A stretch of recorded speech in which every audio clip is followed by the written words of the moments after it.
But snakes aren't the only animals that you can find right in your own backyard that can help control those pesky rodents.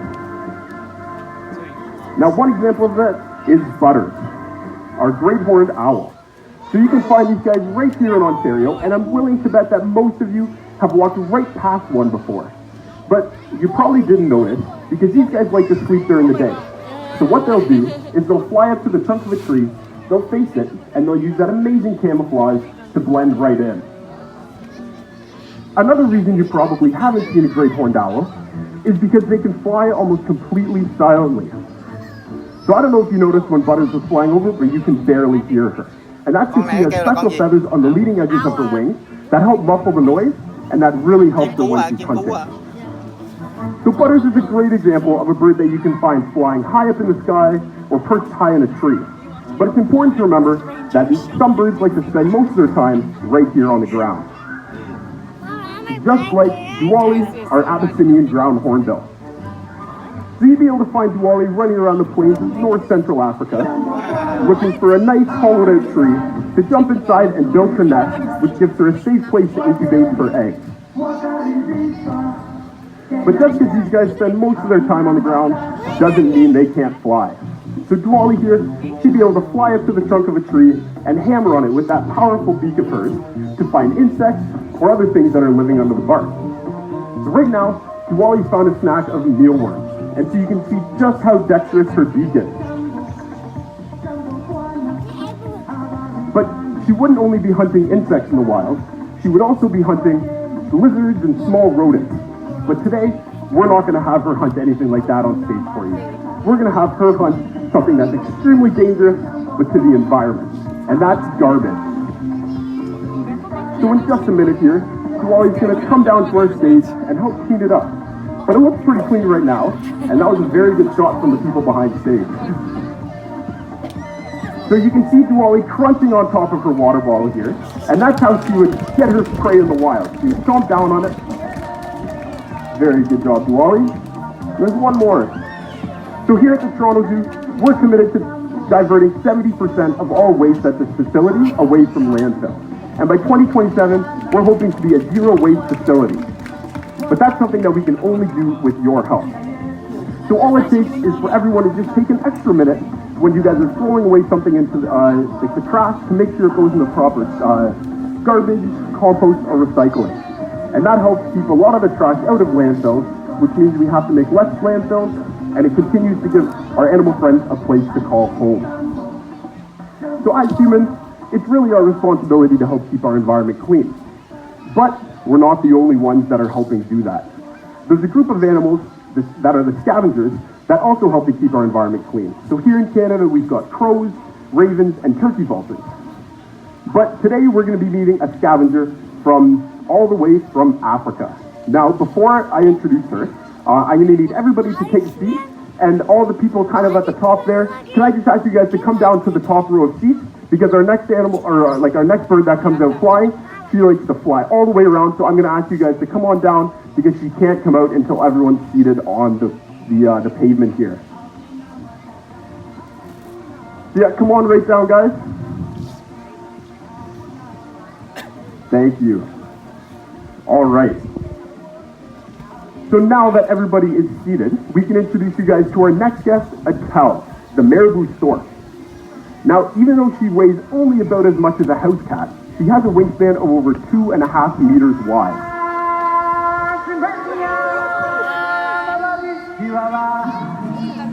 Now, you can find marabou storks circling the savannas of Africa in flocks of up to 1,000 birds, and they're looking for dead or rotting carcasses for which to feed on. Now, when Attell comes down here, you'll be able to notice that she's got a nice bald head. And there's a reason for that. Because when Attell eats, she would stick her whole head inside of the carcass and it would get covered with blood and guts. So that nice bald head of hers prevents bacteria and other parasites from building up on her feathers. And scavengers are really important to have around because their stomach acids can actually break down diseases like cholera, anthrax, and even the rabies virus.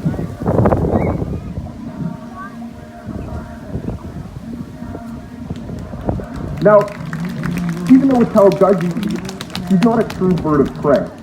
So when somebody says bird of prey, everybody kind of thinks of birds like hawks, falcons, and eagles. But not all birds of prey do look like that.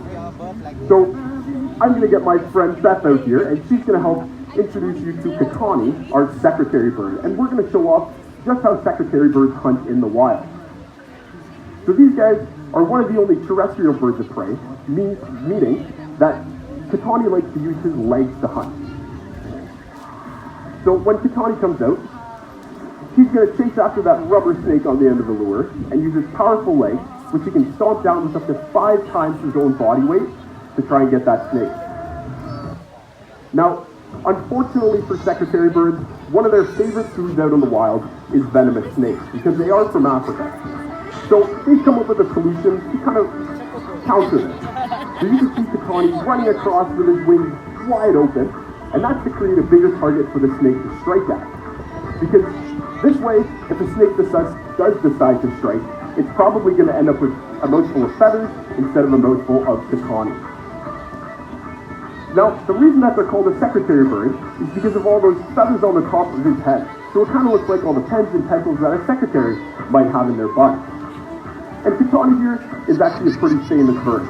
So not only is he one of 2 secretary birds that were shows in North America, but he was also featured on the cover of the January 2018 cover of National Geographic magazine.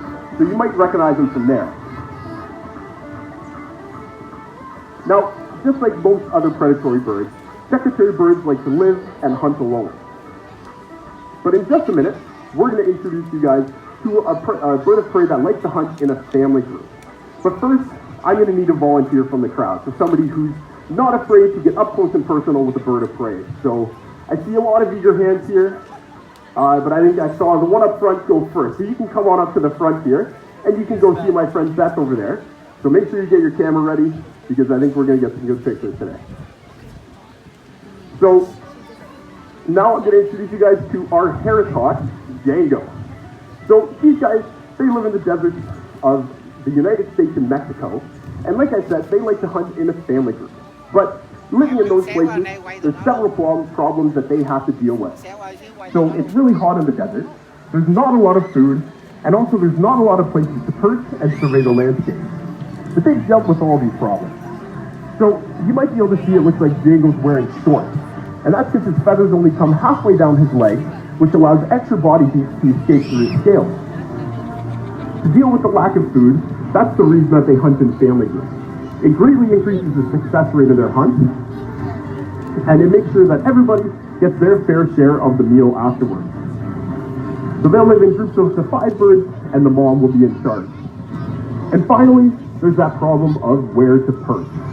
So out in the desert, there's not many big, green, leafy trees like we have around here, and usually the tallest thing is a nice, spiky cactus. And if any other bird tried to relax in a cactus, they'd probably get cut up pretty bad. But Harris hawks have found a way to deal with this as well. So I'm going to need the help of my Toronto Zoo cactus to help demonstrate how the Harris hawk sit up in a tree. So I'm just going to get you to walk a little bit closer to the front here. Thank you. All right, are you ready to have Django land on your head? She's ready, everybody. So when Django comes down, watch how softly he lands on top of our cactus. And that's so he doesn't accidentally land on a cactus spine. And the scales on his legs are actually very tough, so that helps protect him from cactus spines as well, just in case he doesn't there. So how about we get a big round of applause for our brave Toronto Zoo cactus? And I can help get this off, and then you can go back and take a seat with your family. Thank you very much. So out in the desert, like I said, Harris hawks, they don't have a lot of places to perch. But down in the dense rainforests of South and Central America, there's another type of bird that has to deal with the opposite problem, and that is our macaws. So macaws, they don't have a lot of places to fly because the rainforest is so dense. So what they do is they use their zygodactyl feet. So when I walk Blue up to the crowd here, you might be able to see that he's got 2 toes on the front of his foot and 2 toes on the back. So that allows them to climb on vines and branches and find their way through the canopy. And A couple cool things about macaws is that they actually have the strongest bite pound for pound in the animal kingdom. So that means, to kind of put that into perspective, that Blue would be able to chop a broomstick in half in one single bite. And they're also extremely loud. So these guys, from sun up till sundown, they'll be screaming at the other people in their family groups to make sure that they know where they are. But unfortunately for macaws, the rainforest is one of the most endangered habitats on the planet. At the rate of about an acre a second, the rainforest is being destroyed. So that means that in the time that you've been watching our show today, an area the size of the Toronto Zoo has already been destroyed. But our macaws, they decided to do something about this. So they started their Coins for Conservation Fund. So at the end of the show, everybody's welcome to come down with a loonie or a toonie, and you can hand it right to our macaw here, and they'll put it in their piggy bank. And all that money that they've raised goes directly towards conservation that we support here at the Toronto Zoo.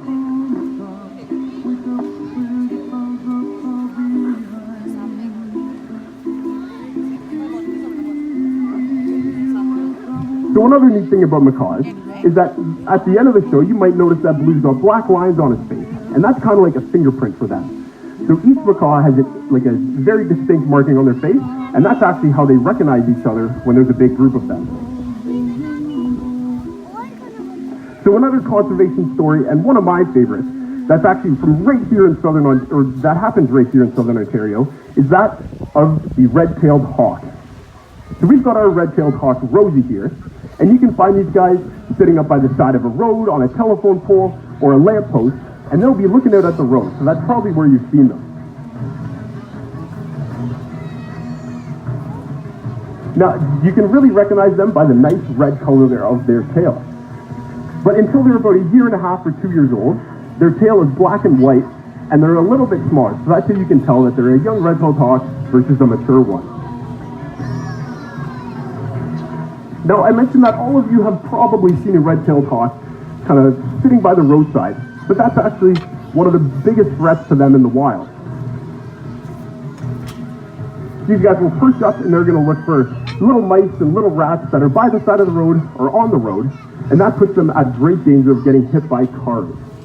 So, just to kind of visualize this for you guys, we're going to pretend that this lure here is a mouse or a rat that's sitting by the side of the road. And so imagine you guys are driving in your car on the way home from the zoo today, and a red-tailed hawk decides to swoop down in front of your car. So watch just how fast Rosie comes down.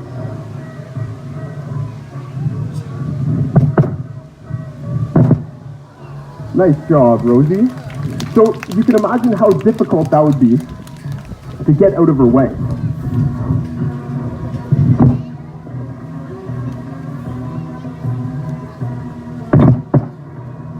Come on up, Rosie. And that's kind of the main thing that these guys will eat. So little mice, little rodents, but also rabbits. And we actually have one red-tailed hawk here at the zoo who was involved in a car accident, but we were able to rescue him.